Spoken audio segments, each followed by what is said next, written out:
will now request Rohit to speak from a hotelier's perspective, but also more from a health and hygiene and safety protocols, and how can we reassure the traveler from a ground-up perspective on how he's actually working on making that happen. Over to you, Rohit.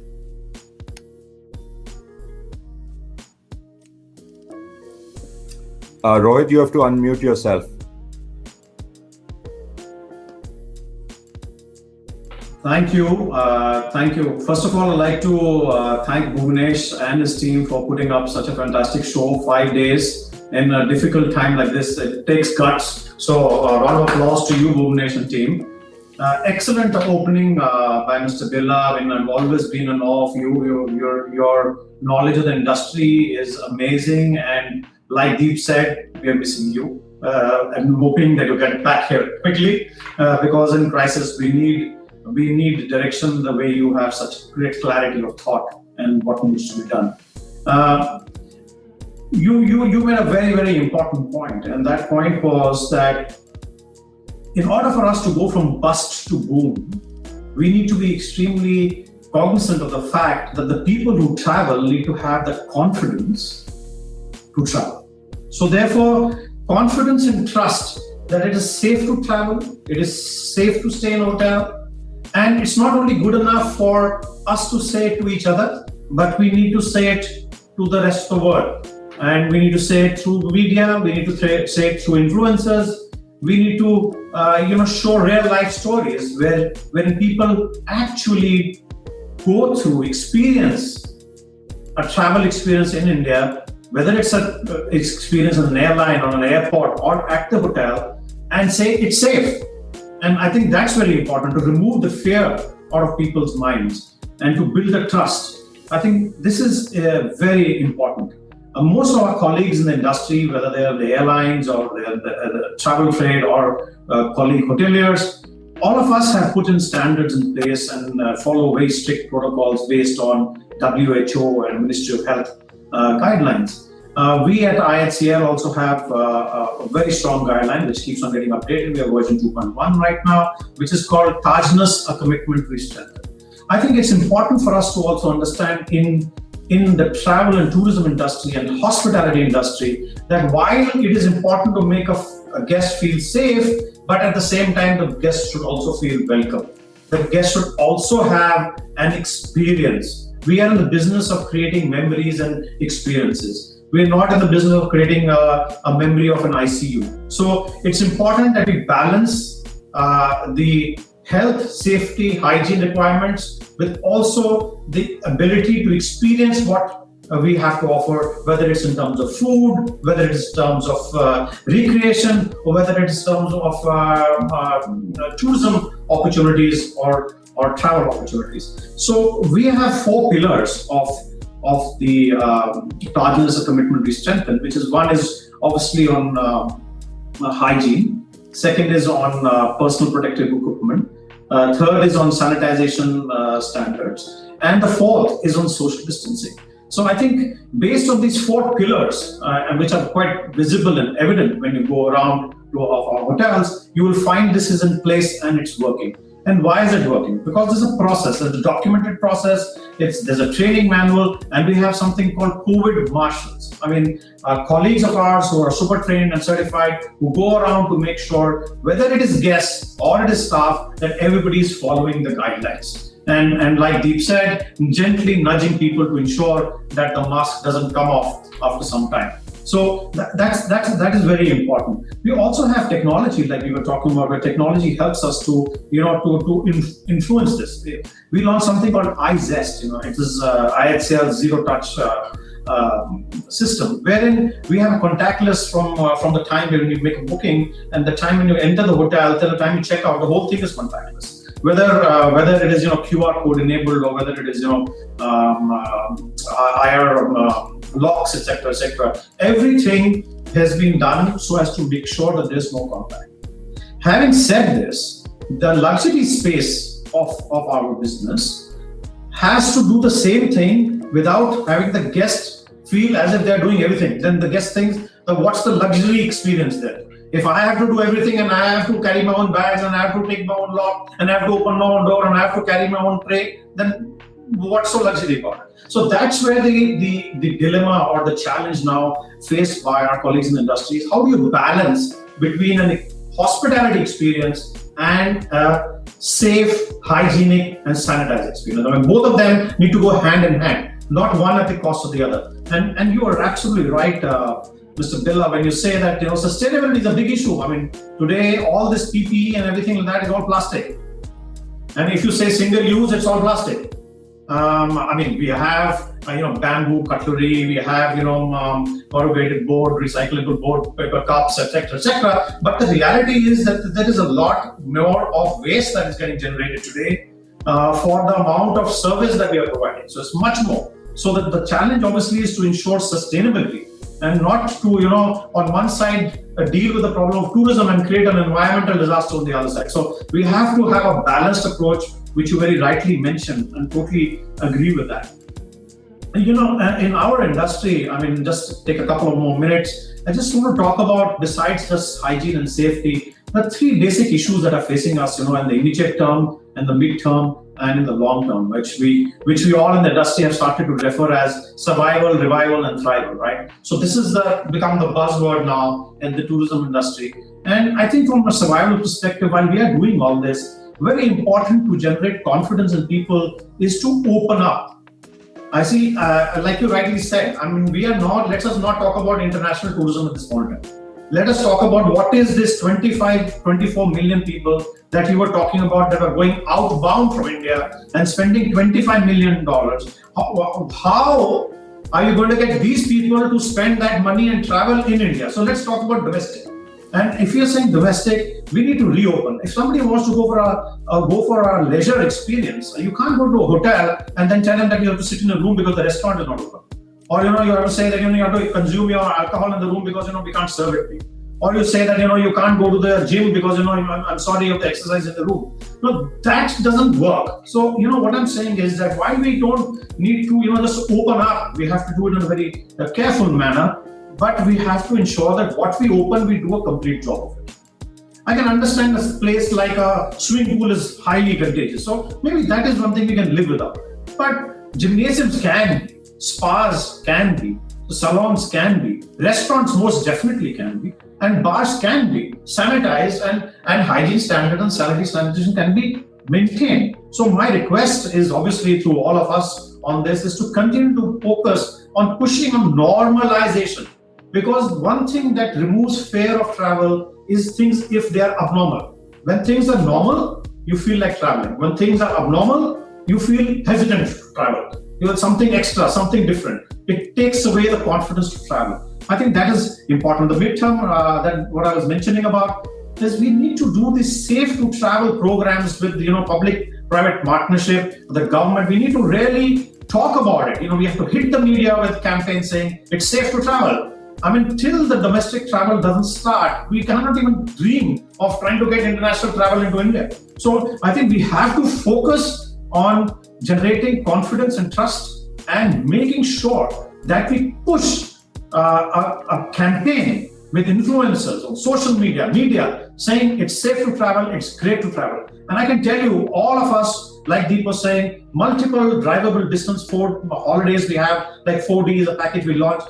We have been doing great business on that and great feedback, and all that feedback is on the social media. So that kind of, when you hear somebody else's experience or you see somebody else's experience, it gives you confidence. It's one thing that Taj or IHCL or any of my colleagues in the industry say that we are safe.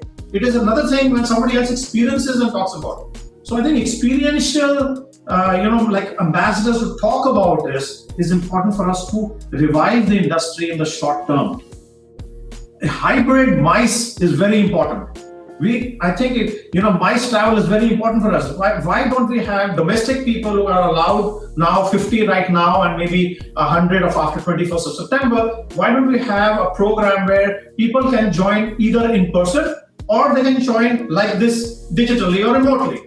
So at least what happens is that people start to see that, oh, maybe I can go there, they all are having fun. It's nice to be seen face to face. You encourage people to move from this virtual meeting mold that everybody's got into over the last 6 months into seeking a more face to face, a more interactive human interface mode. And I think that's important for us for our MICE industry. I mean, that's a huge business that we have. And if we do not start addressing the requirements of MICE, we will not be able to really do well and recover and revive our business. So that's basically what I want to say. I know there are a couple of things, but I'm cognizant of the time. And I know that Dipak and George have things to say before we sign off. So with that, all I can say is let's be safe and let's stay healthy, and tourism will rock. Thank you, Rohit. That was very practical and very hands-on approach. I will now request Deepak Deva to speak about how he sees the situation unfolding for restart from a tour operator perspective, but also talk about his idea of creating, making focused destinations and see as to how we can use that as the building block for restarting the entire country. Deepak, over to you. Thank you, Suman. Thank you, Bhuvanesh, for the invite and for putting us all together. It's always a pleasure to be on a to be on a webinar with Deep and Suman and George and Rohit. Some great points, Suman. Fantastic. I mean, your opening remarks were absolutely spot on. As we say in this crisis, India's loss is UNWTO's gain. So while we all want you back, but I think at UNWTO, you can also play a very important role for us. And also your guidance will be very important, not only for the government, but also for the private sector to revive and build a strategy, bring the business back, which will definitely come back. I think Deep made some very important points with regard to testing. This is a very important topic for any form of travel to come back. And I'm glad that Deep, you spoke in detail about this and explained the importance of how this will play out, and your own personal experience traveling to Zurich. I think also thank you for Rohit. I also totally agree with you on the points regarding the hotels. You see, I cannot go to a client and say, book the Rambagh Palace, but a tray will be put outside your room. Change your own sheets. It's environment friendly to use your towel 5 times, but pay me 50,000 rupees for the night. I mean, what are we all smoking? So let's be clear. Yes, maybe the swimming pool, that too, if science does prove it. Till now, it's all hearsay. But if there's science behind it, agreed. Shut the pool down till it becomes safe. But you're not going to bring back travel if you don't get your testing right, and if hotels, from a domestic point of view, and if hotels are not open to the value that a customer is going to pay. Airlines have got it spot on, and I think Deep reconfirmed that the airlines have got it spot on, and I'm sure there's no doubt if you fly Lufthansa, you're going to be very, very safe. But as I see it, Suman, the inbound business companies will not raise a single invoice till December. So as it can be easily called a 0 year for us. This is one industry that has traditionally been a job creator and probably has been the largest small medium entrepreneurs who have shown the way for whatever programs the government wants to build, like Atmanirbhar Bharat, etc., etc. Therefore, it's quite surprising that no relief has come so far. But that's not the subject that we are going to talk of. There is one point which we need for the inbound industry. Pay us the SEIS for the previous financial year. That will help us tide over the period. It will give us working capital. It's money earned in the previous year by the companies based on foreign exchange earnings. So that, just tides all these companies over. Today, it's in very bad shape. If you don't raise a single invoice, your cash flow is totally dry. There is no money to pay for anything. So that is where it stands. But let's talk about the air bubbles or the air bridges. This, as you said, rightfully is the real model for regional revival. Okay, now let's qualify this. This has to be if you don't have 4 million cases and rising. This cannot be if your death rate goes up or the infection rate is very high. But let's assume that it's flattening to coming down. We would create a bubble between Russia and Goa as a test case, because charter flights between Russia and Goa are the lifesaver for Goa tourism. We have about 1.3 lakh Russians that arrive every winter season, right? Germany has done it with Turkey very successfully. Egypt is considering it with Sharm el Sheikh, as you were in Egypt and you did mention. And Thailand is going to open it up for Phuket and Koh Samui. There is absolutely no reason they'll not do it. So our season starts on 1st November. Incredible India can push this through all social media channels. We know how effective that is. We can go out and say, okay, no quarantine for sure. Get yourself tested, come with whatever certificate we are ready to accept. And the people come in and spend 10 to 14 days. This will be a big benefit for Goa tourism, but will also give confidence for Incredible India. So this is this is something that we just have to do.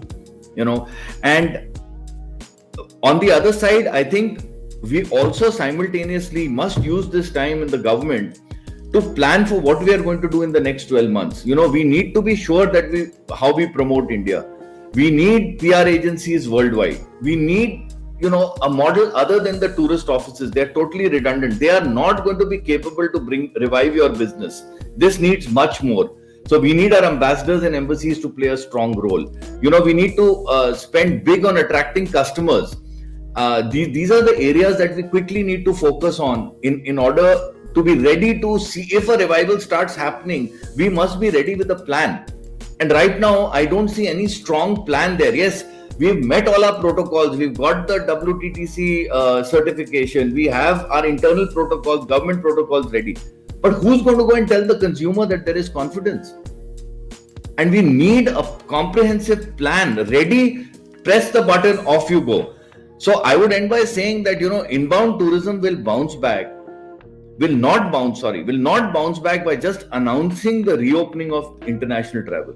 We also need to ensure our ambassadors in key markets work with their host governments to ensure travel bubbles or bridges are approved and their citizens can travel to India and return without quarantine. We may say everything is fine, bring them in, then they go back for 14 days into quarantine, nobody will travel. This requires a lot of effort, constant and continuous diplomatic pressure. I think for international travel, there is another angle of diplomatic pressure which is now come into play, because as it was said earlier, whilst we are ready to accept people and not give them quarantine with a certificate, our people will also need to travel, and this will in general revive the travel piece. Thanks, Suman. I got it. Thank you, Dipak. As expected, excellent points, and I think some of those things we will revisit when we come back into the discussion. Thank you, Dipak. Now to George. We've all spoken from the tourism perspectives, but you need to bring in the aviation side because it's really the flip side of the coin. Because I've said that if we cannot get aviation up in the air, it's not going to be easy for tourism to do anything. So George, give us a little bit about your perspective on where you see this is going in terms of are we likely to see the number of flights picking up by mid-November, and when do you see the demand picking up? And also, more importantly, some pointers on how we can achieve greater level of integration in planning for the consumer between tourism service providers and the aviation industry. Over to you, George. Okay. Yeah. Thank you, Mr. Billa, for the very good introduction, which kind of was a comprehensive frame where we can all put our thoughts and ideas into. And Bhuvanesh, also thank you for inviting me also to be part of this panel. Thank you very much. And I think all of you have made great points. And I was looking at what do I need to add, to actually, from my experience. I think we all share the similar ideas of what are the important pillars that are needed in order to make this industry come back again, and so hygiene, social distancing, testing strategy. I think we all agree that testing is the way forward in whichever direction it is, be it into India or be it out of India. And Deep, you also mentioned that if the tests in India were accepted by the EU, then even for Indians to travel abroad, it would become much easier. And the fact is, it is actually there. Tests from India are approved in Germany, are recognized in Germany if they follow a certain ISO standard. So I think the mechanisms are already there, and one needs to actually just convey and communicate these mechanisms and standards that are required in order make this happen. There's one thing that I wanted to share. I also arrived on 4th of July is when I arrived into Germany. I did my testing, and as Deep already shared, I got my result within the day, and then it was followed up by a meet with a physician who then checked for any other symptoms after a day or two, and after that I was completely exempt from any quarantine. And I traveled extensively also by aircraft, and I just wanted to share my experience. We even went on a small vacation to Venice together with the family, and the flights were full in and out. So I mean, the fact is there that in Europe there is this strong sense of transparency. People believe the figures that their governments are actually producing. People believe in discipline of following the guidelines, and that these guidelines, if they are followed, actually will keep them safe. So mask wearing is not an issue over here. Sanitizing your hands whenever you get in and out of a restaurant, for example, is absolutely okay. Or, it was very peculiar. I went to a restaurant first. Now I've gone to so many restaurants, but when I first went, to observe what are the regulations. Okay, when you step in, you need to have a mask. When you sit at your desk, you can take the mask off because you want that degree of normalcy when you're sitting at your table. But then when you get up, let's say to go to the restroom, there the mask has to be kept on again, because that's when you're probably coming into a closer proximity with someone you don't know. Tables have been separated to maintain a social distancing within the restaurant. I mean, with very simple mechanisms, have Europeans managed to create a pretty safe environment in order to make tourism, hospitality, restaurant business doable again. And I think adhering to these pillars by everyone and being disciplined in this, and as you nicely mentioned, Deep and Rohit, both of you, gently nudging people who may forget or at some point of time may just feel tempted to not oblige. That's part of the hospitality industry actually to do this, because we're doing it for the safety of our customers themselves, right? I mean, we're not doing it to become policemen or anything. We are concerned about the safety of our customers. And what I would like to end this particular experience here in Europe with is, I think Europeans are willing to travel. Yeah, and if India opened up and India was again issuing visas for tourism and travel purposes, there would be an initial set of Europeans that would come to our hotels and would stay in our hotels in India, because Europeans are known to be repeat customers. They feel confident about a place, and once they feel confident about a place, it doesn't matter how many miles away they are from this place, they still feel that confidence and they would return, and that would be your initial set of foreign customers that would probably come. They would inhabit your hotels. They would, re-establish the probably personal connections that they have with your staff, with your people in your hotels, and would safely, travel to India despite whatever statistics may be there. And interestingly, I have so many discussions with, people here in Europe, and there are many of the opinion that feel India has actually managed the pandemic quite okay, because they can calculate.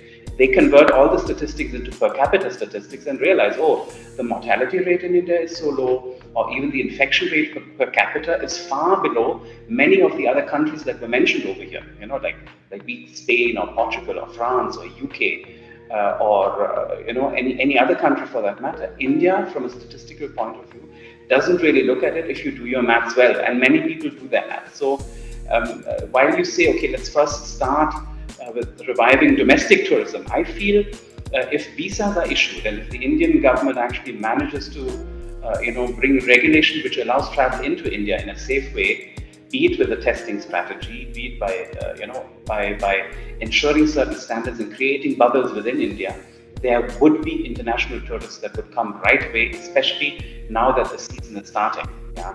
I think what we at Lufthansa have been focusing on very much is the hygiene. I mean, you all mentioned it already yourself.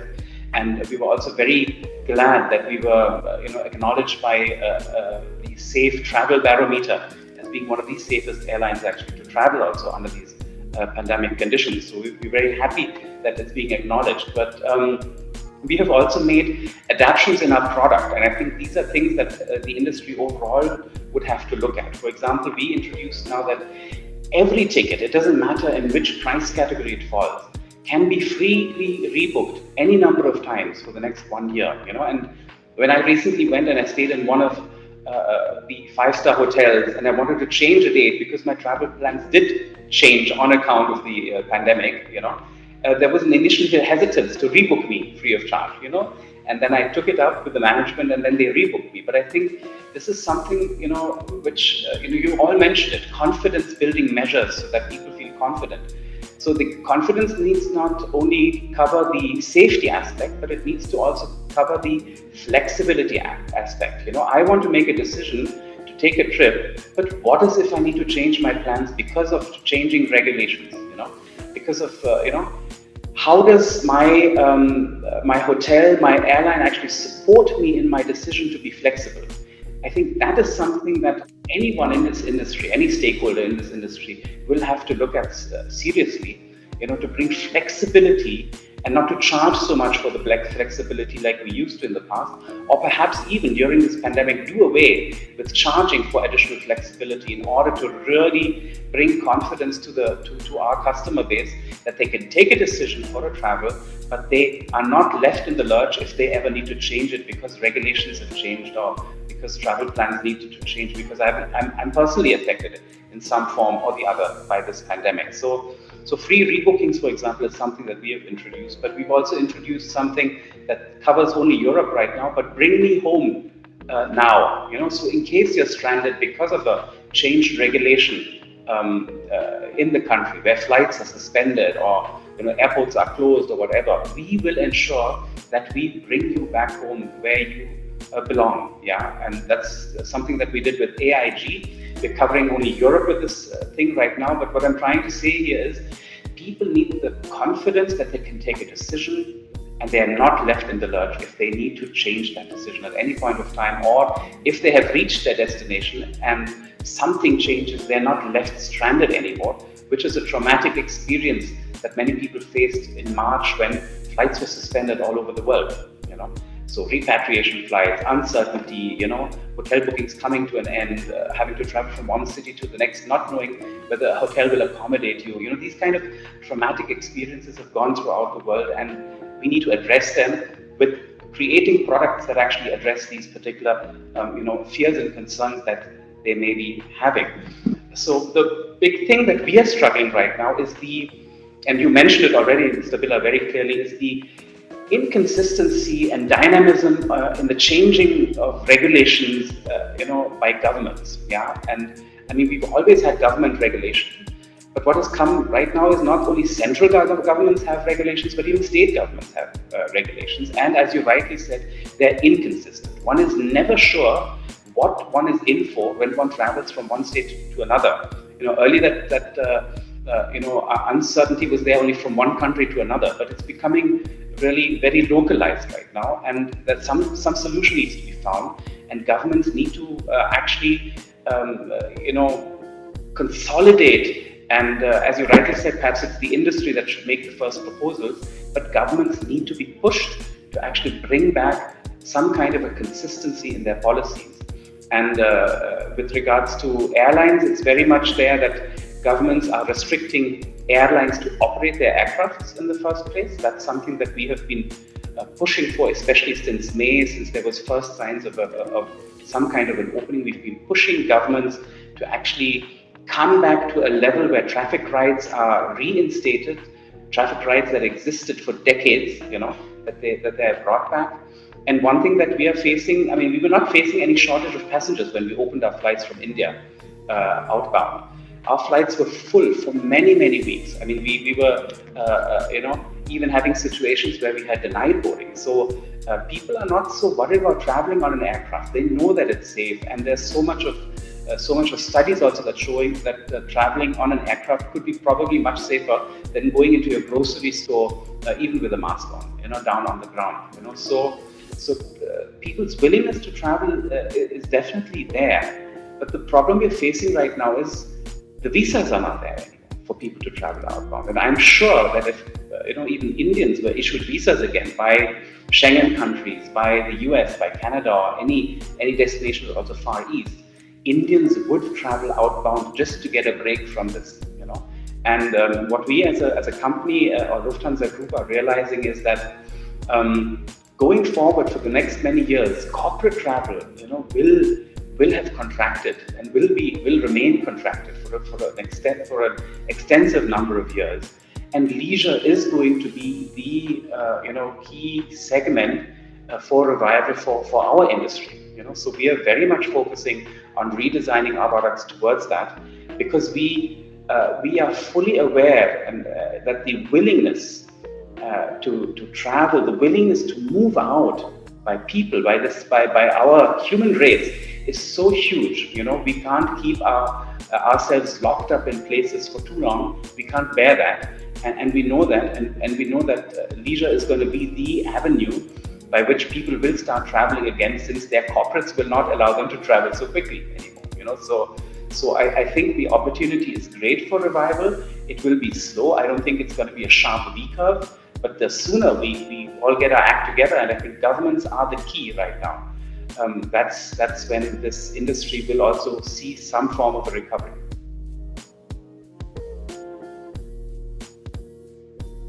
Thank you, George, for some very interesting comments from the aviation space. I completely agree with you that the aviation industry cannot operate with lack of clarity on policies across the government as much as the tourism industry does. So I think we have 10 minutes in all going on from here. So maybe I'll ask each of you. Sorry, how much? Suman, I want to make one point. Deep, my daughter just flew back to the US 3 days ago, right? So she was told by Air India, you need a COVID test, a full test. And 24 hours before the flight, it should be done. Not sooner.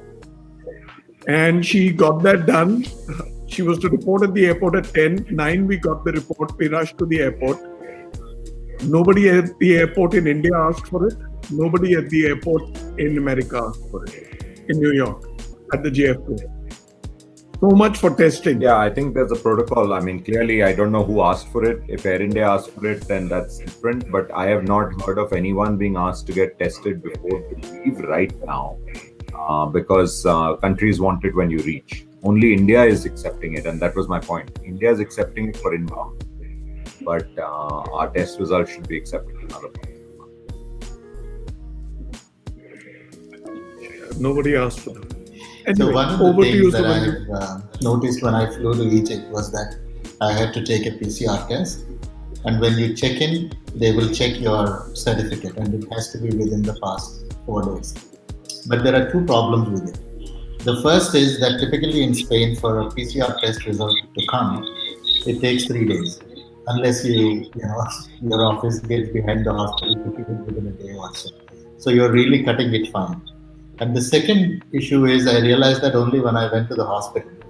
You have gone there for the purpose of travel, but everybody else who's come there for testing have come because they have got symptoms. So there is a big risk that you may actually catch it while you are there. So the architecture that we are working on, and we've not announced it yet, but I think this broad structure that we are working on is to look at a technology which is essentially a rapid antigen technology. If it works like they say 96.6% accuracy, we think that there are 3 elements to do it. The first is that when somebody has to travel, you need to give a personal certification saying that I have not come across anybody who's got COVID and my health symptoms are all fine. Second, you book your ticket. Third, when you come to the airport, somebody will do that rapid antigen test, or if the Israeli breathalyzer thing comes, we could do that. And somebody checks and then tells you that you're clear to travel. In case you're not clear to travel, you will be able to reschedule the ticket without any cost, or even a refund if travel does not happen. So I think that is some structure that we are trying to do, because it has to be very clean, it has to be very effortless. PCR, all said and done, places a lot of effort on the part of the traveler. So any quick thoughts on which way you are planning to do? I'm just asking you by way of validation. Deep, I'm asking you. Yeah, Sumanji, I wish I could be the one who decides it. I can only suggest it. Unfortunately, it's not being. But I believe international PCR both-way reciprocity should be accepted. It was heartening to hear that George is saying that in Germany the The protocols exist. It's just a question of now, I think, someone connecting the dots and saying we're willing to recognize tests from India. So I want that ideally to be reciprocal with the countries that we are flying to. I think someone brought up, Dipak brought up a very good point on visas. George, sorry, brought it up on visas. And that's right. The problem today is you're not getting the visas. So when you want to fly to other places, and frankly, some countries have said, we didn't call it out. But Hong Kong had the problem with one Air India flight, but Malaysia has said no Indians after 7th September welcome. So that is the real risk. And I'm glad, I got a chance to say this, that I think the real risk is that Indians become the international pariahs, where we are basically not welcome anywhere. And this is because we will have X number of people infected, which is still a tiny percentage of our population, but everyone else will be, basically blacklisted and said, listen, you're not welcome. So I think that's a massive risk we have if we don't do testing in a very aggressive manner and say, listen, I've got a passport to fly. I'm as clean as anyone else in any other country because I got myself tested. I'm probably better off than people walking around on the street who are not tested. So I think that is why it's so critical that we have to push for this with our friendly countries, with other countries. And that is where your help will really, really matter. Where the moment that starts going, then, the other countries look at it and say, that's a good protocol. That seems to be working well. Nothing wrong with that. We are getting people who've been tested. So then it starts spreading. Because I think here there's a lot of effect of, one looking at the other. What are the big countries doing, and then we'll follow suit. So I think it's really important if we can, I use the word crack Germany, but really convince Germany and France. It will have a very good salubrious effect on the other countries. We need UAE on their own, of course, is quite welcoming. But in Southeast Asia, Thailand has by and large said no Indians. They haven't officially said it, but they're saying we want people who'll come for 2 weeks. We want European travelers. We want this kind of stuff. But they don't want the kind of travel we were giving Thailand, and I don't blame them. So we might have to find other places where, where people are going for a long-term holiday. But Europe's critical. Big countries are critical to get accreditation, I think, validation. I think, just to respond to that, one thing that we see from the UNWTO is that the advisories are purely a function of the state of infection in any country. Like Spain, several countries had taken off the advisory, and because the cases were rising, they put it on. So I think that once India is able to, if it gets out of the woods by about mid-October, that will be the time when a lot of countries will also relook at India on the travel. The second point, Deep, and this is something that I want to tell everybody, is that we also interact closely with the WHO to look at what health advisory they're doing. And one important point that the person that I interlooked with got the other day was that India's strategy may actually be the way forward, because they think that if there is a definitive vaccine is not going to be coming in, and if this pain is going to last for the next 2 to 3 years, it is better to hurry up and get herd immunity, because the more you impose lockdowns, the slower you are going to get.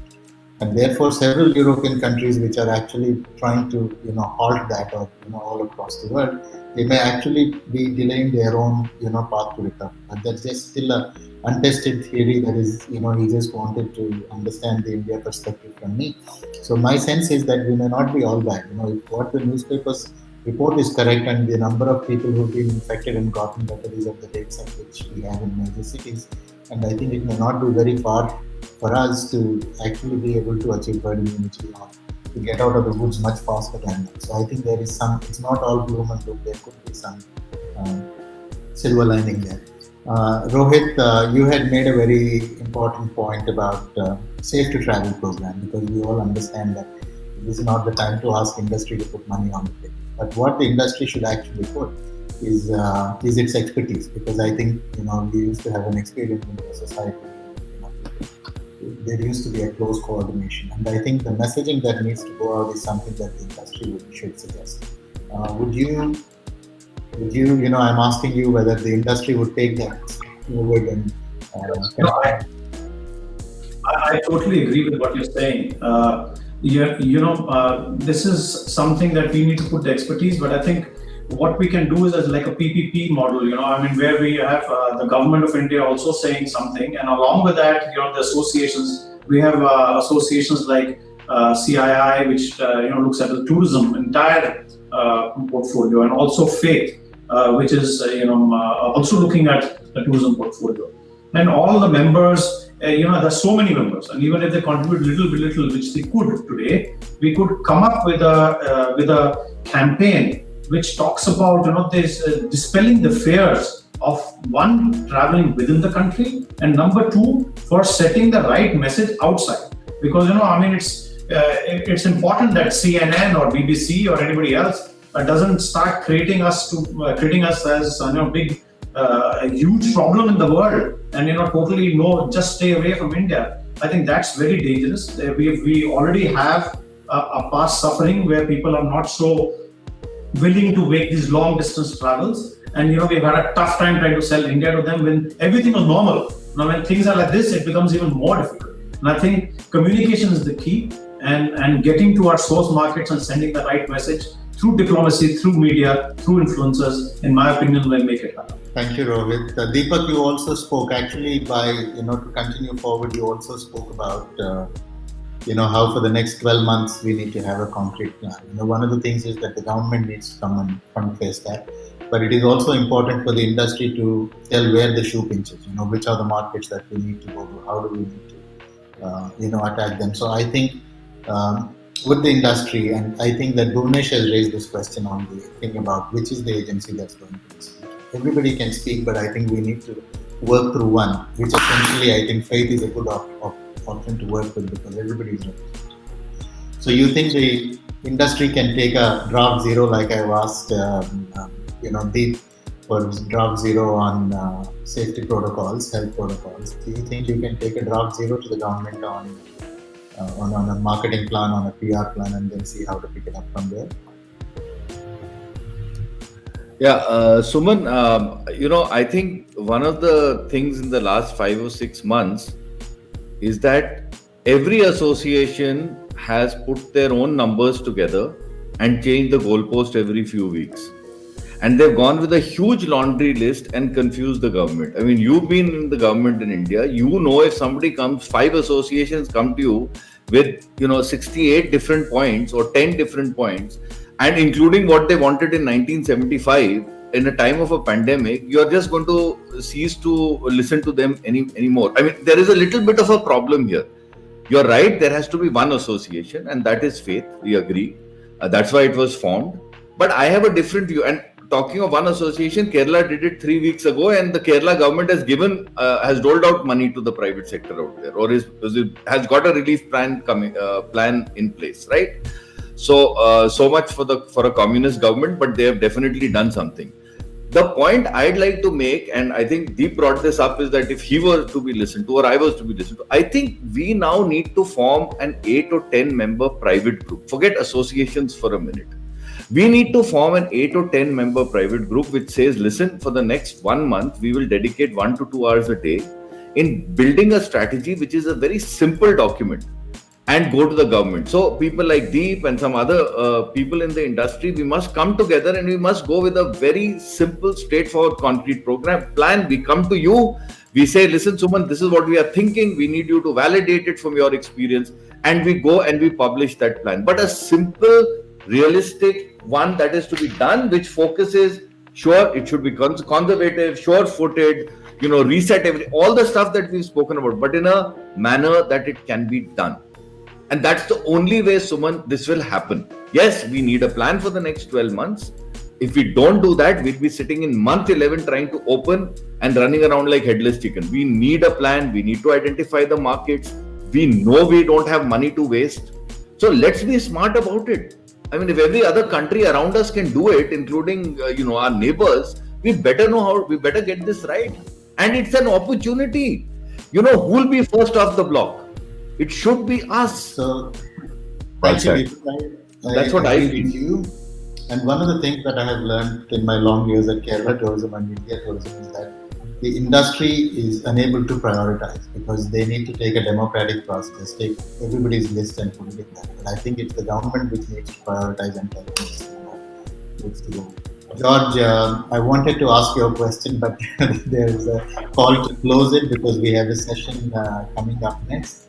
So there's nothing much to summarize except that I think three of the gentlemen here have said that they will come with the draft zero to take it to the government. I think the initiative should come from the industry because government has got many things and they've got many coordinating activities, and it is very difficult for them to put the thinking cap for you and write it ground up. So I think it's important that the industry takes the initiative and take. So my idea is that I think we need to have a draft zero for health protocols.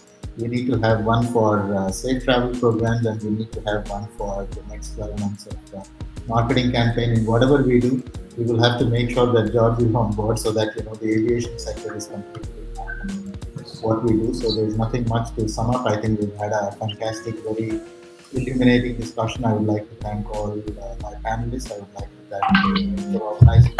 Over to you, Bhuvnesh. Bhuvnesh, you're on mute. Kindly unmute yourself. I have very few words. I mean, being able to share a session with you all. I mean, you guys are all masters of your trade. Great talk, great discussion. From what is coming up in the social media, people are talking about it. It's extremely reassuring.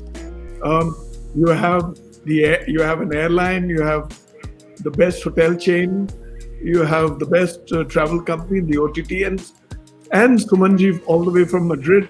What else can the industry look for? Having said that, I am eager to do more to carry this message.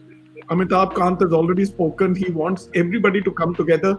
And he says before the sectoral support opens, or as soon as the sectoral support opens, he says hospitality, travel, tourism, and F&B will be the first, and I will lead the charge along with you. Come to me.